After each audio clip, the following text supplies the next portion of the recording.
Imagine o século XIV. A Europa é um imenso necrotério a céu aberto. A peste negra devorou 1/3 do continente e os sobreviventes estão em guerra por migalhas.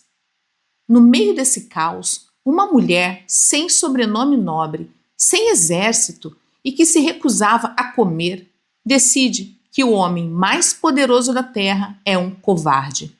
Ela envia uma carta ao Papa e diz: seja homem ou renuncie.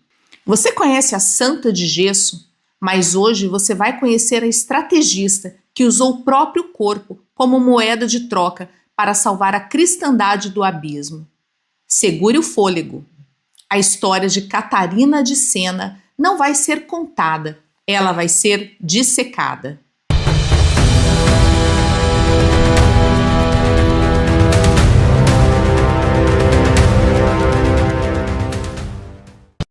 Catarina era a 23ª filha de um tintureiro de lãs em Siena. Em uma época onde mulheres eram pura mercadoria para alianças matrimoniais, ela nasceu como um erro no sistema. Aos 7 anos, enquanto outras crianças brincavam nas ladeiras da Toscana, ela parou no meio da rua e olhou para o céu, sobre a igreja de São Domingos. Ela não viu anjinhos tocando harpas. Ela descreveu ter visto o Cristo como um imperador romano sentado em um trono de julgamento. Ali, o contrato foi assinado. Ela não seria de nenhum homem. Quando a adolescência chegou, a pressão social foi esmagadora. A sua mãe, Lapa, queria transformá-la em uma esposa atraente. Catarina reagiu com uma violência silenciosa que aterrorizou a família.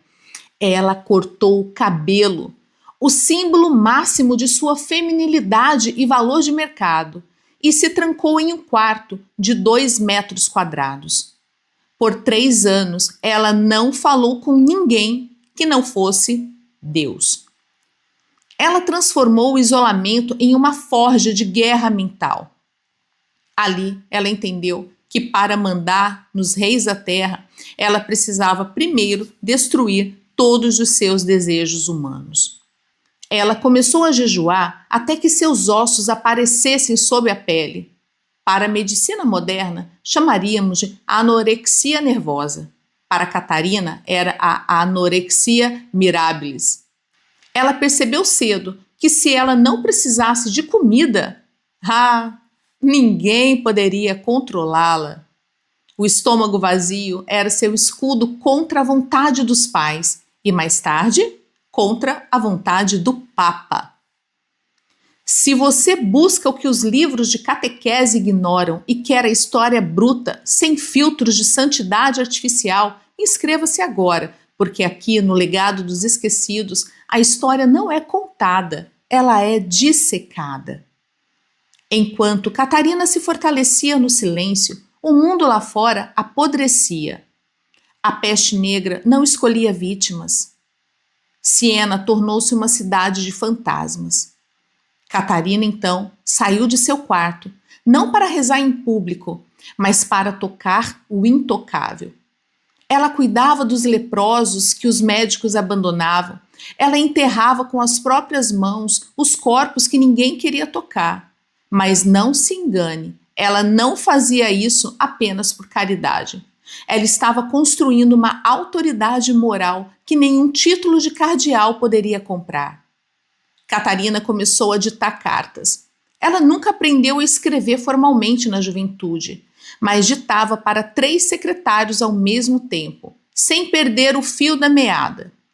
Ela escrevia para mercenários sanguinários como John Hawkwood, o Falcão Branco, ordenando que ele parasse de massacrar cristãos e fosse lutar em uma cruzada. Ela escrevia para a rainha de Nápoles com uma autoridade que beirava a insolência. Mas o seu alvo principal era a Babilônia de Avião.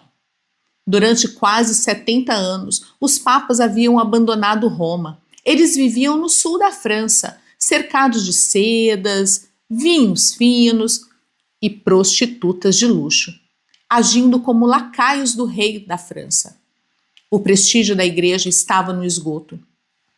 Catarina viu isso e decidiu agir. Ela começou a chamar o Papa Gregório XI de Babo, meu doce papai. Mas o mel terminava no apelido. O restante das cartas era puro aço. Ela dizia ao sucessor de Pedro: seja um homem corajoso e não um covarde. Ela o acusava de permitir que o jardim da igreja fosse invadido por lobos e que o cheiro da corrupção em Avignon atravessava os Alpes e chegava até ela. Em 1376, ela viajou até a França. Imagine a cena: uma mulher franzina, pálida pela fome crônica, vestindo um hábito branco encardido, entrando no palácio papal mais luxuoso da cristandade. Ela foi cercada por cardeais intelectuais que tentaram humilhá-la com armadilhas tecnológicas. Catarina os trucidou. Ela usava uma lógica tão afiada que os homens mais poderosos da igreja ficaram em silêncio. Ela disse ao Papa algo que ninguém ousava dizer: eu sinto o cheiro dos pecados dessa corte mais do que você. O momento mais visceral da sua jornada não foi em um altar, mas em um patíbulo. Um jovem prisioneiro político, Niccolo de Tudo, foi condenado à morte em Siena. Ele estava possuído pelo ódio, amaldiçoando a igreja e a Deus. Catarina entrou na cela dele. Ela não levou sermões, ela levou o seu colo. No dia da execução, Catarina estava lá, esperando por ele na guilhotina. Quando Niccolo chegou, ele estava em paz. Ela colocou a cabeça dele no bloco de madeira. No momento em que o machado caiu e o sangue quente dele espirrou em seu vestido branco, Catarina não sentiu horror. Ela sentiu êxtase. Ela descreveu que o sangue de um homem injustiçado era o mesmo sangue de Cristo que purificaria o mundo.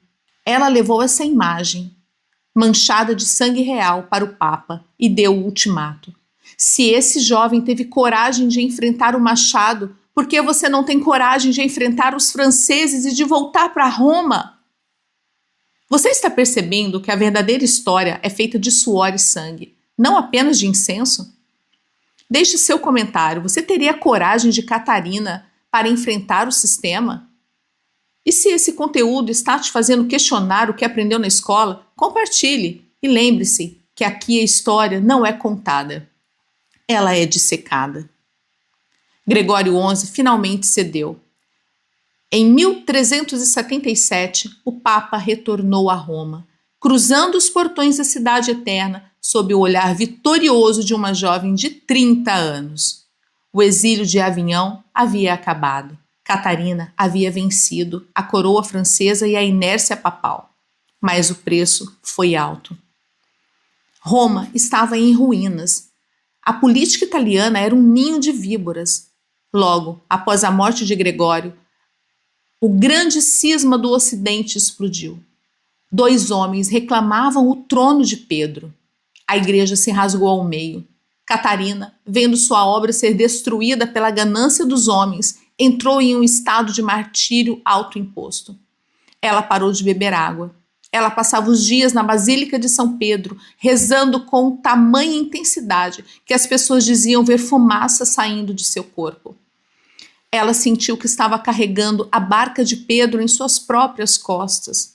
Seus últimos escritos são gritos de uma alma que não suportava mais a divisão da humanidade. Aos 33 anos, seu corpo simplesmente desligou. Ela não morreu de doença, ela morreu de exaustão política e espiritual. Na sua última semana de vida, ela não conseguia mais mover os membros, mas continuava ditando cartas para tentar manter a unidade da igreja. Ela morreu em 29 de abril de 1380, cercada por discípulos que ela chamava de família. O legado de Catarina de Sena é frequentemente domesticado. Transformaram a leoa em um gatinho de porcelana. Mas a verdade é que ela foi uma das mentes políticas mais brilhantes da Idade Média. Ela provou que a autoridade não vem da coroa ou da tiara papal, mas da integridade absoluta. Ela foi canonizada? Sim. Foi feita doutora da Igreja, uma das pouquíssimas mulheres na história a receber esse título. Mas o maior milagre de Catarina não foi curar doentes ou ter visão. Foi o milagre da voz. Uma mulher analfabeta, em uma sociedade que silenciava as mulheres com o peso do ferro, fez o Papa tremer e os reis pararem para ouvir. Ela nos ensinou que o silêncio é uma arma. A fome pode ser um protesto e que a verdade dita na cara do poder é a força mais destrutiva do universo. Se esse vídeo mudou a sua visão sobre Catarina, deixa seu like. Se você acredita que o mundo hoje precisa de mais vozes como a dela, inscreva-se no canal e nunca se esqueça. Você não precisa de um exército para mudar o curso da história.